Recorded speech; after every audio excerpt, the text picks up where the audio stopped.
ভুয়া তথ্য মোকাবেলায় জাতিসংঘের সহায়তা চাইলেন প্রধান উপদেষ্টা।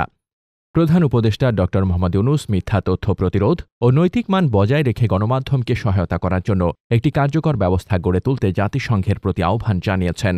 ২রা জুলাই বুধবার বাংলাদেশে ইউনেস্কোর হেড অব অফিস ও ইউনেস্কোর রিপ্রেজেন্টেটিভ সুসান ফিস এবং ইউনেস্কোর freedom of expression and safety of journalist সেকশনের সিনিয়র প্রকল্প কর্মকর্তা মেহেদী বেনচেলা রাষ্ট্রীয় অতিথি ভবন যমুনায় সাক্ষাৎ করতে এলে তিনি এই আহ্বান জানান। ইউএনডিপি ও ইউনেস্কো যৌথভাবে প্রস্তুত an assessment of Bangladesh media landscape focusing on free independent and popularistic media শীর্ষক প্রতিবেদন প্রকাশের আগে ইউনেস্কোর কর্মকর্তারা প্রধান উপদেষ্টার সঙ্গে সাক্ষাৎ করেন। প্রধান উপদেষ্টা বলেন, আমরা সত্যিই প্রতিবেদনের অপেক্ষায় রয়েছি। আমাদের মূল সমস্যা হচ্ছে মিথ্যা তথ্য, ভুয়া খবর। এই অপপ্রচারের কিছু অংশ বাইরে বসবাসকারী লোকদের দ্বারা ছড়িয়ে পড়ে। স্থানীয় কিছু লোক জড়িত।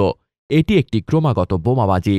ডিজিটাল প্ল্যাটফর্মের পাশাপাশি নিয়মিত গণমাধ্যমও অনেক অপপ্রচারের উৎস উল্লেখ করে এর বিরুদ্ধে লড়াইয়ে জাতিসংঘের ভূমিকা কামনা করে প্রধান উপদেষ্টা বলেন, আপনারা শুধু সরকারের সঙ্গে কথা বলবেন না, আপনারা মিডিয়ার সঙ্গেও কথা বলুন। একটি স্বাধীন নীতিমালা প্রয়োজন।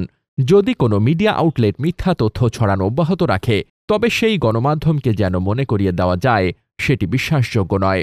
তিনি বলেন, আপনারা জাতিসংঘ, আপনার কথাগুলো খুবই গুরুত্বপূর্ণ। আমরা আপনাদের সমর্থন চাই।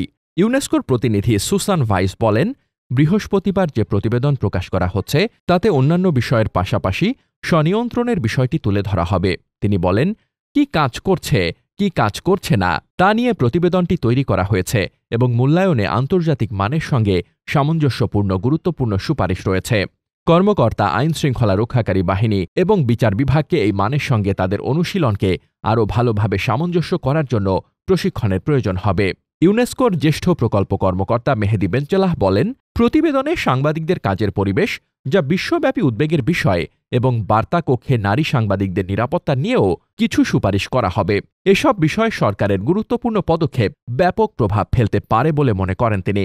ইউএনডিপির strengthening institution policy and services প্রকল্পের কাঠামোর আওতায় এবং মত প্রকাশের স্বাধীনতা ও গণমাধ্যমের উন্নয়নে ইউনেস্কোর ম্যান্ডেটের সঙ্গে সামঞ্জস্য রেখে প্রতিবেদনটি তৈরি করা হয়েছে।